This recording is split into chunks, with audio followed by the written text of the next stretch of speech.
Hello friends, केम छो? मजामा? आज આપણે એક નવો અને જી નીટની દ્રષ્ટિએ ઇમ્પોર્ટન્સ એક મુદ્દો જોઈશું. મુદ્દાનું નામ છે ગતિજ ઉર્જા અને આણ્વીય જળ. હવે મિત્રો, વાયુના અણુઓ આપણે ગતિવાદ ભણ્યા, એમાં અણુઓ સતત શું કરતા હતા? ગતિમાં હતા. એટલે અણુઓ સતત ગતિમાં રહેતા હોય છે. હવે તેઓ ઘૂમતા ઘૂમતા એ બે જગ્યાએ અથડાય. પાત્રની દિવાલ સાથે અથડાય છે અને એકબીજા સાથે અથડાય છે. હવે પાત્રની દિવાલ સાથે અથડાય અથવા પોતે એકબીજા સાથે અથડાય તો પોતાની ઉર્જાનો એ લોકો વિનિમય અથવા ઉર્જાની પુનઃ વહેંચણી થતી હોય છે. ઉર્જાની શું થતી હોય? પુનઃ વહેંચણી. રિપીટ કરું છું. વાયુના અણુઓ પાત્રમાં કે એમાં સતત શેમાં હોય છે? ગતિમાં. આ ગતિ દરમિયાન તેઓ પાત્રની દિવાલ સાથે અથડાતા હોય છે. તેઓ ઘૂમતા હોય ત્યારે પાત્રની દિવાલ સાથે અથડાય અને ઉર્જાની પુનઃ વહેંચણી થતી હોય છે. એથી વાયુના બધા જ અણુની કોઈ એક સમયે, ફરીથી બોલું છું, વાયુના બધા જ અણુની કોઈ એક સમયે ઝડપ અને ઉર્જા સરખા હોતા નથી. કેમ? કારણ કે ઉર્જાની વહેંચણી થઈ, ઉર્જાનો વિનિમય થયો, એના કારણે એના એક જ સમયે ગતિ કરતા બધા જ વાયુઓની ઉર્જા અને ઝડપ એક સરખા હોતા નથી.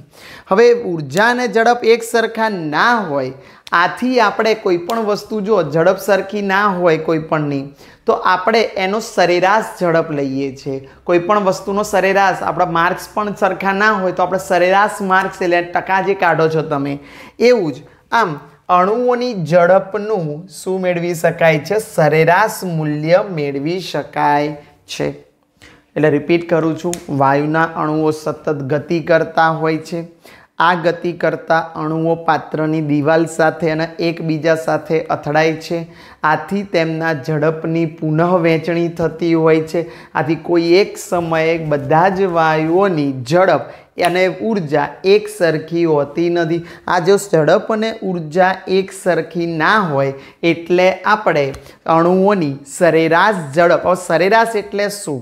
તો જેટલા અણુઓ ઝડપ કરતા હોય એ અને ઝડપ કરતા અણુઓની સંખ્યા n, બંનેનો ગુણોત્તર કરવાનો, બરાબર છે? એટલે કે અણુઓની ઝડપ અને ડિવાઈડ બાય ઝડપ કરતા અણુઓની સંખ્યા. સિમ્પલ. ધારો કે નમૂનામાં રહેલા અણુની સંખ્યા n છે. મેં તમને કીધું એમ કેટલા અણુઓ છે? n અણુઓ છે. કોઈ પણ 5 હોય, 10 હોય, 15 હોય, પણ આપણે ધારી લઈએ કે ભાઈ ઝડપ કરતાં નમૂનામાં રહેલા અણુની સંખ્યા n છે અને તેમની વ્યક્તિગત ઝડપ કેવી છે? તો કોઈકની u1 છે, બીજાની u2 છે, ત્રીજાની u3 છે, ચોથાની u4 છે. આ રીતે un સુધીના અણુઓ ઝડપ કરતા હોય છે. u1, u2, u3 વ્યક્તિગત ઝડપ એટલે તમને ખબર, પોતાની ઝડપ. તો તમને ખબર છે સરેરાશ ઝડપ કેવી રીતે થાય? તો તે ઝડપ અનુભવતા અણુઓનો સરવાળો ભાગ્યા n. એટલે u એવરેજ બરાબર u1 plus u2 plus u3 plus u4 dash un, n અણુઓ છે, ભાગ્યા n. એટલે પણ આનું એક બીજું સૂત્ર છે, યાદ રાખવાનું છે. સૂત્ર ફિઝિક્સમાં સાબિત કરેલું છે, આમાં સાબિત નથી કરેલું, આપણે યાદ રાખીશું. એ √8RT upon pi m. એટલે તમને પરીક્ષામાં સરેરાશ ઝડપનું સૂત્ર પૂછાય તો એક આ તો લખાય જ, એની સાથે સાથે √8RT upon pi m. હવે મેક્સવેલ નામના વૈજ્ઞાનિકે, કયો વૈજ્ઞાનિક હતો? મેક્સવેલ અને બોલ્ટ્ઝમેને જણાવ્યું કે અણુઓની ઝડપની ખરેખર વહેંચણી બે વસ્તુ ઉપર આધાર રાખે. કઈ બે વસ્તુ? એના તાપમાન અને એક આણ્વીય દળ ઉપર આધાર રાખે. ઝડપની ખરેખર વહેંચણી યાદ રાખજો. ઝડપની ખરેખર વહેંચણી કોના ઉપર? એક તાપમાન ઉપર અને એક આણ્વીય દળ પર આધાર રાખે છે. આપણે તાપમાન ઉપર અત્યારે જોઈશું, આણ્વીય દળ પછી આપણે જોઈશું. આ બે ગ્રાફ છે અલગ અલગ. પહેલા ગ્રાફમાં તાપમાન ઉપર જોઈશું, બીજા ગ્રાફમાં આપણે આણ્વીય દળ ઉપર જોઈશું. હવે ગ્રાફ બહુ જ મહત્વનો છે મિત્રો, ગ્રાફમાં ક્યાંય પણ કન્ફ્યુઝન હોય પૂછજો। આકૃતિ એ, આ એક આકૃતિ છે, એને હું નામ આપું છું આકૃતિ એ આકૃતિ છે આ, બરોબર છે, આકૃતિ એ છે। સાંભળજો, આકૃતિ એમાં બે જુદા જુદા T1 અને T2, એક આ T1 તાપમાને છે અને એક T2 તાપમાને, તમારી સામે જ આ T1 તાપમાને વક્ર છે, આ T2 તાપમાને વક્ર છે। અણુઓની સંખ્યા, આ અણુની સંખ્યા અને વિરુદ્ધ ઝડપ, એટલે x અક્ષ ઉપર અણુની સંખ્યા છે અને y અક્ષ ઉપર એની ઝડપ છે નો આલેખ દર્શાવ્યો છે। રિપીટ કરું, આમાં બે આલેખ છે, એક જ ની અંદર x અક્ષ ઉપર કયું છે અણુઓની સંખ્યા, y અક્ષ ઉપર શું x અક્ષ ઉપર શું છે ઝડપ અને y અક્ષ ઉપર શું છે અણુઓની સંખ્યા। એટલે કોનો આલેખ દોરીએ છે? અણુઓની સંખ્યા વિરુદ્ધ ઝડપનો આલેખ। તાપમાન બે જુદા જુદા તાપમાને, એક વખત તાપમાન T1 છે વક્ર લીધો છે, આ બ્લેક કલરનો છે T2 તાપમાને વક્ર છે અને બ્લુ કલરનો છે ગ્રાફ એ T1 તાપમાને વક્ર લેવામાં આવે છે। હવે એમાં T1 લેસ ધેન T2 છે, એનો મતલબ કે T2 તાપમાન વધારે છે અને T1 તાપમાન નીચું છે। આ રીતે આપણે ગ્રાફ દોર્યો છે। કોના વિરુદ્ધ કોનો આલેખ દોર્યો છે? તો અણુઓની સંખ્યા વિરુદ્ધ ઝડપ। x અક્ષ ઉપર ઝડપ છે, y અક્ષ ઉપર અણુની સંખ્યા છે, એટલે એવું કહી શકાય અણુની સંખ્યા વિરુદ્ધ ઝડપનો આપણે આલેખ દોરવામાં આવ્યો છે। પહેલો T1 તાપમાન, પણ આમાં એક કન્ડિશન છે, T1 લેસ ધેન T2, એટલે T2 એ તાપમાન વધારે છે, વક્ર તાપમાન વધારે છે। હવે સાંભળજો, સમજવાનું અહીંયા છે તમારે લોકોએ ખૂબ જ ઓછી ઝડપ, શબ્દ સાંભળજો, આટલે સુધીની આ ઝડપ છે અહીંયા, તો ખૂબ જ ઓછી ઝડપ, જો આટલી ઝડપ, આ ઓછી ઝડપ કહેવાય કે ના કહેવાય? જેમ જેમ ઉપર જાય છે તેમ ઝડપ વધતી જાય છે, એટલે આ ઝડપ છે। ખૂબ જ ઓછી ઝડપ ધરાવનારા આટલા અણુઓ છે। ઓકે, ખૂબ જ વધારે ઝડપ ધરાવનારા, એટલે આને ઝડપ વધારે કહેવાય। અહીંયાથી આમ લઉં તો ઝડપ વધારે, આને પણ ઝડપ વધારે કહેવાય। જોજો, આમ આમ કરીને ઝડપ લઉં, આ રહી ઝડપ। ગ્રાફ સમજજો, એટલે આ ઝડપ, તો એવું કહી શકાય ખૂબ જ ઓછી ઝડપ ધરાવતા અણુઓ, આ અણુની સંખ્યા છે, અને ખૂબ જ વધુ ઝડપ ધરાવતા અણુઓની સંખ્યા કેવી છે? ઓછી છે, કારણ કે એનો ગ્રાફ આટલો અને આટલો જ આવે છે। તો પહેલું સ્ટેટમેન્ટ, ખૂબ આ સાંભળજો, ઝડપ અહીંયા આવે છે, એટલે આ છે ઓછી ઝડપ। તમે આ ગ્રાફમાં જો, એટલા અણુઓની સંખ્યા, આટલા અણુઓ આટલી ઝડપ ધરાવે છે, અને વધુ ઝડપ એટલે આ લઉં તો ફક્ત આટલા જ અણુઓ આટલી બધી ઝડપ ધરાવે છે, એટલે ખૂબ જ વધુ ઝડપ ધરાવનારા અને ખૂબ જ ઓછી ઝડપ ધરાવનારા અણુઓની સંખ્યા ઘણી ઓછી છે। સ્ટેટમેન્ટ સમજી ગયા તમે? આ કે ખૂબ જ વધુ ઝડપ, એટલે આ વધુ ઝડપ ક્યાં? એટલે અણુઓની સંખ્યા આટલી છે, ત્યાં જો વધુ ઝડપ ધરાવનારા અણુઓની સંખ્યા આટલી છે। આખું ગ્રાફમાં થોડું ડિસ્ટર્બ કરું છું પણ સમજી લેજો, આટલી ઝડપ ધરાવનારા અણુઓની સંખ્યા ફક્ત ઓછી છે। જોઈ તમે? ઓકે, વધુ ઝડપ, આ ઝડપ ઓછી કહેવાય, એટલા અણુઓની સંખ્યા આટલી છે, એટલે એવું સ્ટેટમેન્ટ કહેવામાં આવે છે ખૂબ જ ઓછી ઝડપ ધરાવનારા અને ખૂબ જ વધુ ઝડપ ધરાવનારા અણુઓની સંખ્યા ઓછી છે।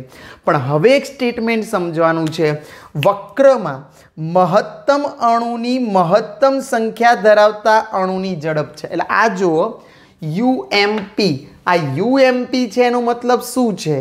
મહત્તમ અણુઓ, એટલે મહત્તમ અણુઓની મહત્તમ સંખ્યા ધરાવતા અણુઓની ઝડપ છે। એટલે એ સ્ટેટમેન્ટ ઝડપ વધારે નથી, પણ એ ઝડપ, એટલે આ જે UMP પહેલો, આ જે ગ્રાફ પહેલી લાલ લીટી દોરી છે ને અહીંયા આમાં, તો ખૂબ જ વધુ ઝડપ નથી, પણ આ પહેલી લાલ લીટી છે એ ઝડપ ધરાવતા અણુઓની સંખ્યા કેવી હોય છે? વધુ હોય છે।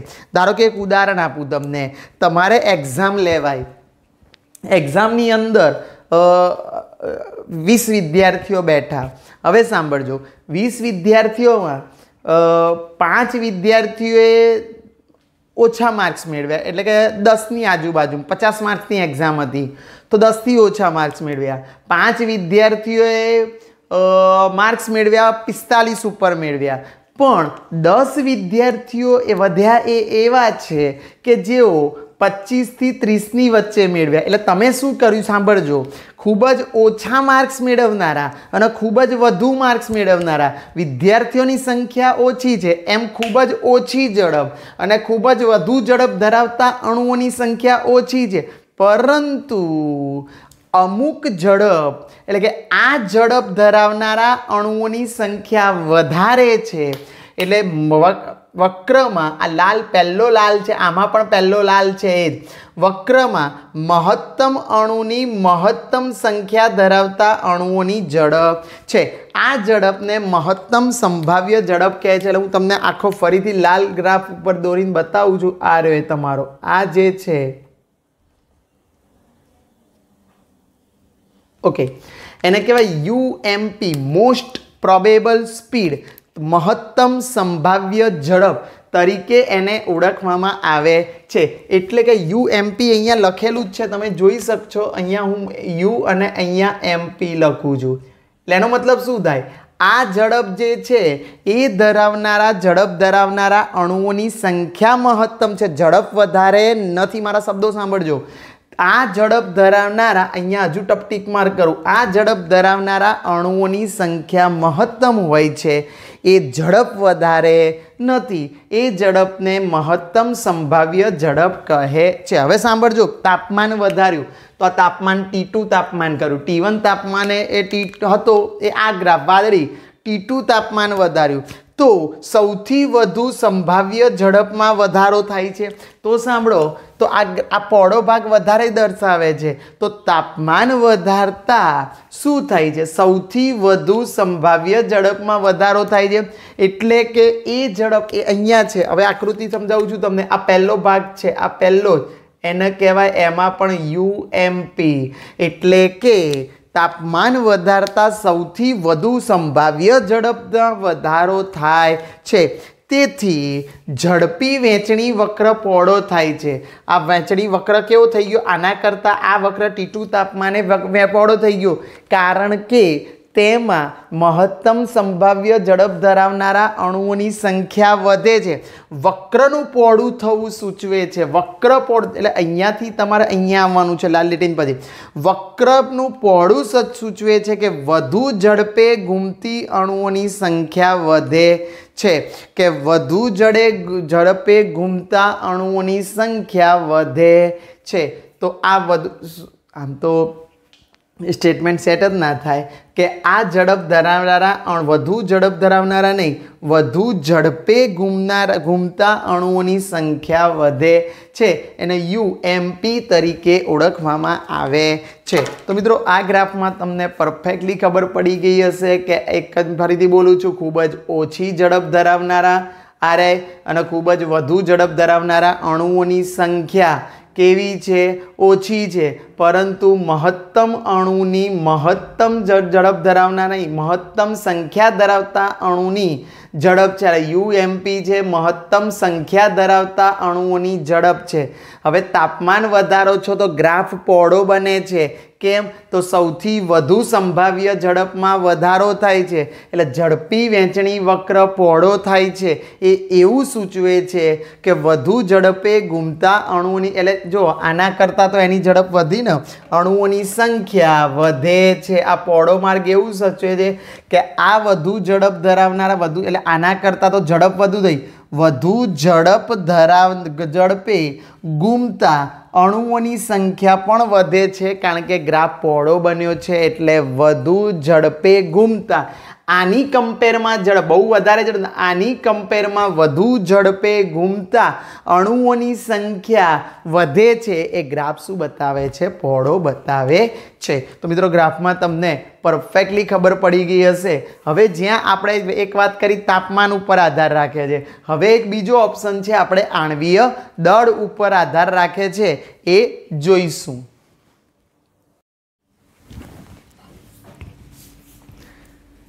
મિત્રો, ગ્રાફિકલમાં આપણે અત્યાર સુધી તાપમાન વિશે વાત કરી કે તાપમાન વધે તો પેલો ગ્રાફ પહોળો થતો હતો અને મહત્તમ સંભાવ્ય ઝડપ ધરાવતા અણુઓની સંખ્યા પણ વધતી હતી. અને આણ્વીય ઝડપમાં પણ વધારો થતો હતો. હવે એક બીજું ફેક્ટર છે, ઝડપની વહેંચણી અણુના દળ ઉપર આધાર રાખે છે. શેના ઉપર આધાર રાખે છે? દળ ઉપર આધાર રાખે છે. પેલું તાપમાન અને બીજું દળ. હવે હું તમને સમજાવું છું દળ ઉપર કઈ રીતે. તો ક્લોરીન અને નાઇટ્રોજન. ક્લોરીનનું આણ્વીય દળ 35.5 છે, નાઇટ્રોજનનું આણ્વીય દળ 14 છે. એટલે એક જ તાપમાન, બંનેના તાપમાન સરખા છે.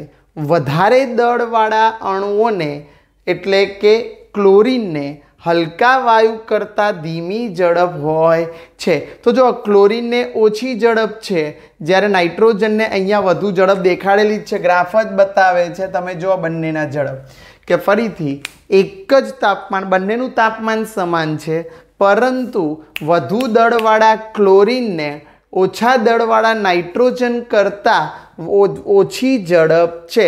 અથવા ઊંધું બોલું તો ક્લોરીન કરતાં નાઇટ્રોજનને એક જ તાપમાને વધુ ઝડપ છે.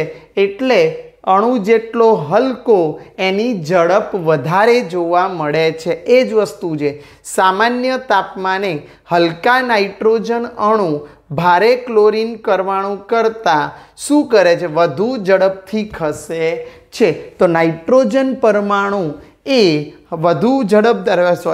વધુ આણ્વીય દળ ધરાવતા ક્લોરીન કરતાં ઝડપથી ખસે છે.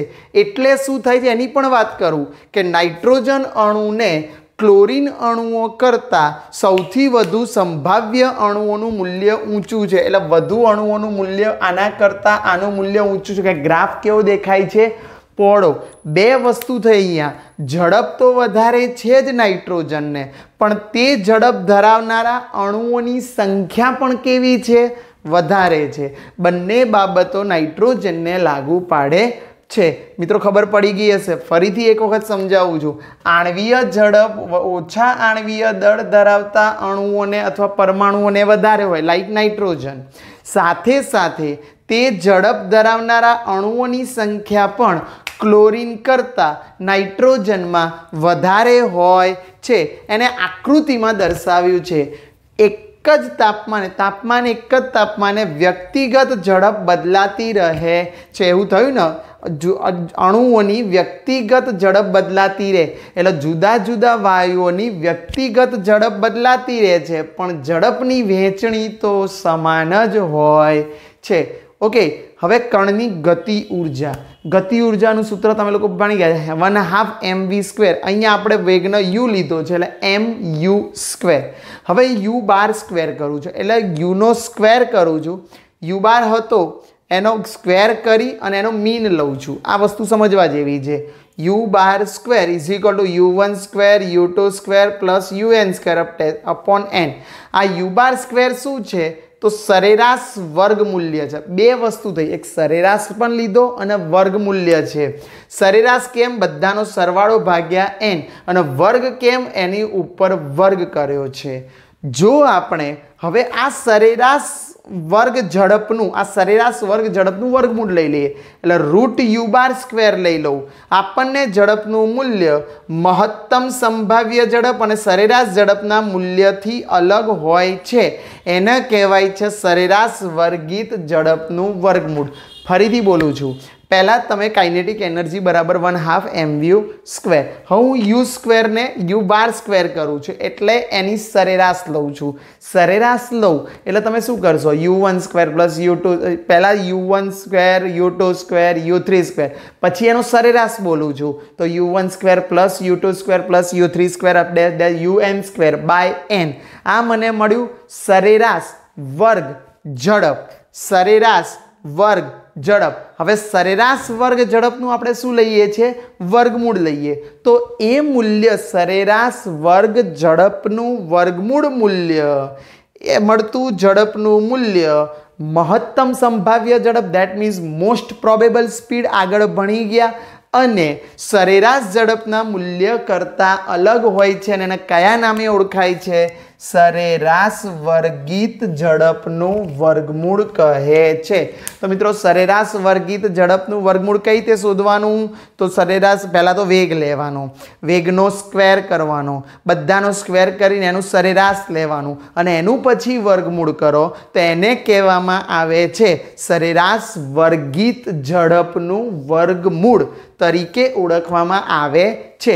અને એ મૂલ્ય UMP અને UAV એટલે કે એવરેજ અને મોસ્ટ પ્રોબેબલ સ્પીડ કરતાં RMS એને ઇંગ્લિશમાં રૂટ મીન સ્ક્વેર કહેવાય। યાદ રાખજો, RMS સરેરાશ ઝડપ વર્ગ એ જે વાત કરીએ આપણે એના રૂટ એટલે વર્ગમૂળ, મીન એટલે સરેરાશ અને રૂટ મીન સ્ક્વેર એટલે વર્ગ, એટલે એને કહેવાય મીનના પહેલાં સરેરાશ પછી વર્ગ કર્યો એટલે સ્ક્વેર, વર્ગિત ઝડપનું વર્ગમૂળ એને RMS વડે દર્શાવવામાં આવે છે। તો જો અહીંયા URMS બધાને આવડે છે, U બાર સ્ક્વેર, જો U બાર કર્યો છે એટલે મીન, મીન એટલે મધ્યક, એનો સ્ક્વેર એટલે એનો વર્ગ અને એનું શું લીધું છે? વર્ગમૂળ લીધું છે।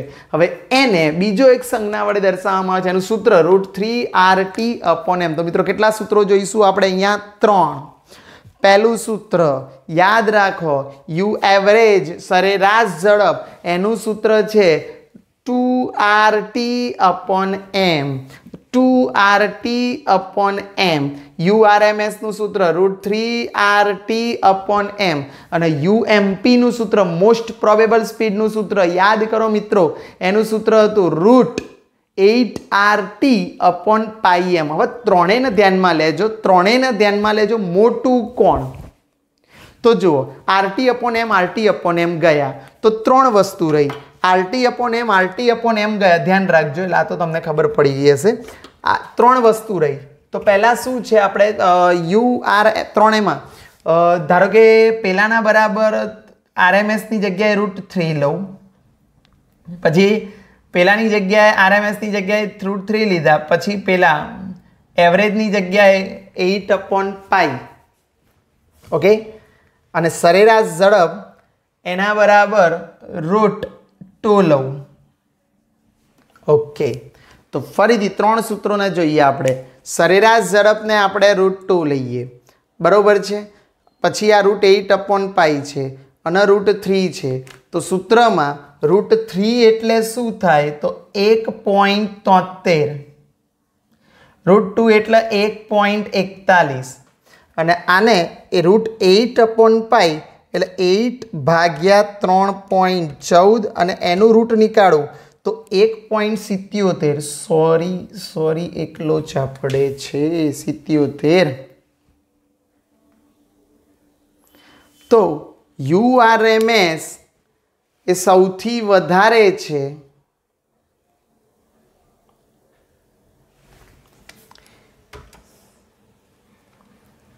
ક્રમ લઈએ તો URMS એનું સૂત્ર આપણે લીધું √3 એટલે 1.73, એક મિનિટ, 8/3.14 અને એનું રૂટ 1.59 આવે છે, ભૂલ છે અહીંયા, સોરી, 8/3.14 ઇઝ ઇક્વલ ટુ આટલા, એનું રૂટ કાઢું, યસ મિત્રો 1.59 છે, આવી ગયા। જુઓ તમે જોઈ શકો છો આની વેલ્યુ, ધ્યાન રાખજો, વેલ્યુ યાદ રાખો। તો ફરીથી બોલું છું, √3ની 1.73 છે જે સૌથી વધારે, આ √3 એટલે RMS 1.73, પછી તમને બીજી આપી છે √2ની વેલ્યુ 1.41, એને કહેવાય છે સરેરાશ ઝડપ, અને સોરી સરેરાશ ઝડપ નહીં,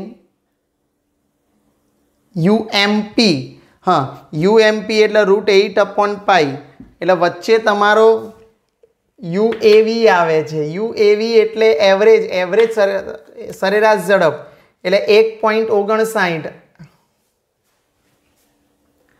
MP એટલે આપણે કયું સૂત્ર લીધું હતું? UMP, એક જ મિનિટ,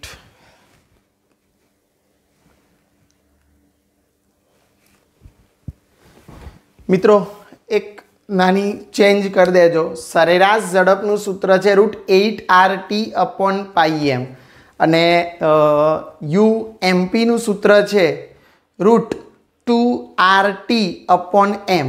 ઓકે, તો એમપીનું સૂત્ર √2 આવે, એવરેજનું √8/π આવે અને આનું √3 આવે. તો √2ની વેલ્યુ 1.41 છે, √8/πની વેલ્યુ 1.77 છે. એ ભૂલ છે, 1.77 ના આવે તો એની વેલ્યુ 1.59 થશે. જોજો 1.59 અને આની વેલ્યુ 1.73. તો આરએમએસની વેલ્યુ જે છે આ કિંમતો જોશો તો આરએમએસ વેલ્યુની કિંમત 3 છે એટલે 1.73 સૌથી વધારે. પછી યુ એવરેજનું મૂલ્ય તમારું છે 8RT એટલે 1.59 એટલે વચ્ચે છે અને એમપીની વેલ્યુ 1.41 એટલે સૌથી વચ્ચેવાળું, સૌથી એટલે આરએમએસ સૌથી મોટો, એવરેજ વચ્ચેનું અને આ યુએમપી એ અહીંયા લખી શકીએ મોસ્ટ પ્રોબેબલ સ્પીડ 1.41. એટલે આ રીતે એનો ક્રમ જોવા મળે છે. હવે અહીંયા ધ્યાન રાખજો, અહીંયા 1.41 છે, √2ની વેલ્યુ 1.41, આની 1.59, 1.73. સૌથી નાની સંખ્યા કઈ? તો 1.41 વડે બધાને ભાગી દઉં તો 1.41 ભાગ્યા 1.41 1 આવે. પછી 1.59 ભાગ્યા 1.41 ઇઝ ઇક્વલ ટુ શું થશે? તો 1.12ની આજુબાજુમાં આવશે, 1.12ની આજુબાજુમાં આવે છે, બરોબર છે. 1.127 એટલે 28ની આજુબાજુમાં 128 છે, 1.128 થશે આપણે લઈએ તો 1.128 અને આની થશે 1.224. જી નીટમાં આ પ્રશ્ન પૂછાયેલો છે એટલે ધ્યાનમાં લેજો. કેવી રીતે? તો હવે અહીંયા તો વેલ્યુ તમને સમજાવી દીધી, બસ આ જ વસ્તુ ધ્યાન રાખવાની છે. તો આ મુદ્દાને ફરીથી સમજાવું છું. યુએમપી એટલે √2RT/m, √MP એટલે √2RT/m, પછી યુએવી √8RT/πm અને આરએમએસ તો યુઆરએમએસ તો √3RT/m. આ રીતે આપણે સંબંધ લીધા, એ સંબંધી વેલ્યુઓ કાઢી. તો આપણે જોયું કે √3 જે યુઆરએમએસ એ 1.73 છે, એ સૌથી વધારે છે, ગ્રેટર દેન આવ્યો. પછી √8/π યુ એવરેજ 1.59 વચ્ચે આવ્યો અને √2 1.41 એટલે એમપી સૌથી ઓછું મૂલ્ય છે. પછી એમપી એવરેજ અને આરએમએસનો ગુણોત્તર આ સંખ્યામાં RT/RT બધામાંથી RT/m બધામાંથી કોમન નીકળી જાય તો આ વેલ્યુઓ મૂકી, એમની વેલ્યુઓ મૂકી દીધી. સૌથી નાની સંખ્યા 1.41 વડે બધાને ભાગી દીધા. 1.41 ભાગ્યા 1.41 એટલે 1.59 ભાગ્યા 1.41 એટલે 1.128 અને 1.73 ભાગ્યા 1.41 એટલે 1.224 લેવામાં આવે છે. તો મિત્રો આ સાથે ગતિ ઉર્જા અને આણ્વીય ઝડપનો ટોપિક આપણે પૂર્ણ કરેલ છે. Thank you very much. Okay, by.